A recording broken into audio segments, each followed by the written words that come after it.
Video কলে নাজমুলকে আটকে রেখে কোপানোর ঘটনায় প্রতিশোধ নিতেই খুলনার লবণচড়ায় মঞ্জুরুল ইসলামকে হত্যা করা হয়েছে বলে প্রাথমিক জিজ্ঞাসাবাদে তথ্য পেয়েছে র্যাব।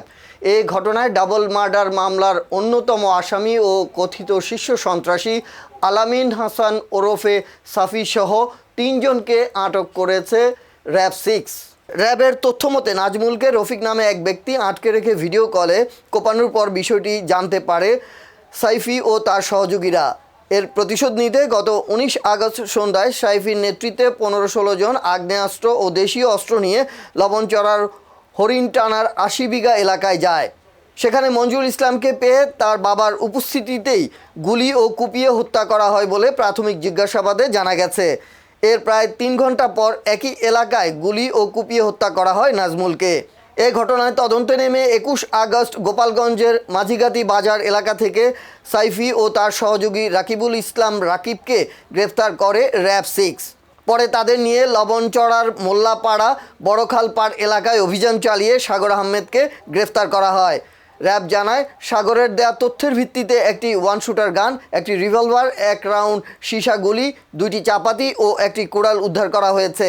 একই সঙ্গে ডাবল মার্ডার হত্যাকাণ্ডে জড়িত অন্যদের গ্রেফতারে অভিযান অব্যাহত রয়েছে। বেশ কয়েকটা ঘটনায় সাইফির নাম এখানে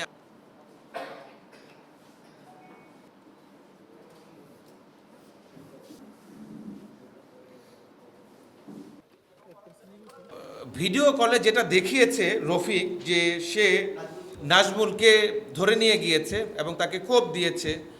তো আলটিমেটলি সন্ধ্যার আগে এই ভিকটিম মঞ্জুরুল মারা যায়, তাকে হত্যা করা হয়।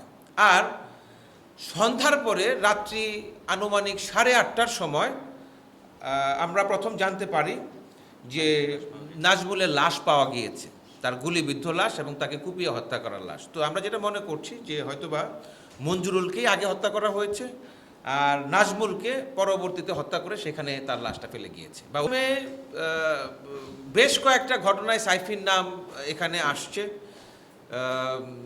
ওর নামে 4টি মামলা ইতিপূর্বে আমরা পেয়েছি, হত্যা এবং মাদক সহ প্রায় 4টি মামলা ইতিপূর্বে তার নামে রয়েছে।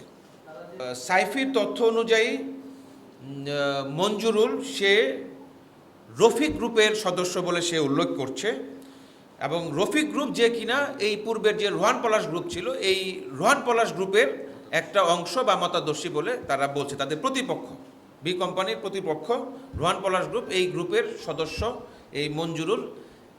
সাইফির ভাষ্য অনুযায়ী সে এটিকে বলেছে। আমরা কোনো ধরনের রাজনৈতিক সংশ্লিষ্টতা আমরা পাইনি এখানে। আর এই হত্যাকাণ্ডের কারণ সম্পর্কে যেটি আপনি বলেছেন যে এটা এই যে 2টা গ্রুপ, এই 2 গ্রুপ আসলে কি, এখানে মাদক, এই মাদকের টাকা ভাগাভাগি বা কে কোন এলাকায় মাদক বিক্রি করবে, এই যে তাদের আধিপত্য বিস্তার বা আন্তঃকন্দল, এই আন্তঃকন্দল থেকেই মাদকের টাকা ভাগাভাগি নিয়ে এবং কে কোন এলাকায় মাদক বিক্রি করবে এই যে দায়িত্বের বন্টন নিয়েই তাদের মধ্যে রেশারেশির মাধ্যমে এই 2 গ্রুপের মধ্যে থেকে এই মার্ডারটা সংঘটিত, 2টি মার্ডার সংঘটিত হয়েছে। সে নিজে কোপ দিয়েছে এবং সরাসরি সে নেতৃত্ব দিয়ে সে এলাকায় গিয়েছে, তার সাথে তার সাঙ্গপাঙ্গ নিয়ে সম্পূর্ণটা সে আমাদের কাছে স্বীকার করেছে। সাইফি যেটা বলেছে যে দেখেন যে সাইফির বয়স কিন্তু খুবই কম, তার বয়স আমরা যতটুকু জেনেছি তার বয়স মাত্র 21 বছর এবং ওর সাথে ওর সহযোগীকে যারা আমরা আটক করেছি রাকিব, তার বয়স খুবই কম, 17 বছর বা এই ধরনের। এটাকে কিশোর গ্যাংও বলা যায়, কিংবা কিশোর গ্যাং না, যেহেতু সে 21 বছর বয়স, সে সন্ত্রাসী ইয়েতে। তো এই সাইফির সাথে এই লবণচড়া এলাকার সে বলছে যে এখানকার কাওয়া মিরাজ, এই কাওয়া মিরাজের আদেশেই নাকি তারা কার্যক্রম পরিচালনা করে এবং তার কথা অনুযায়ী কাওয়া মিরাজের সাথে সরাসরি বি কোম্পানির যোগাযোগ রয়েছে।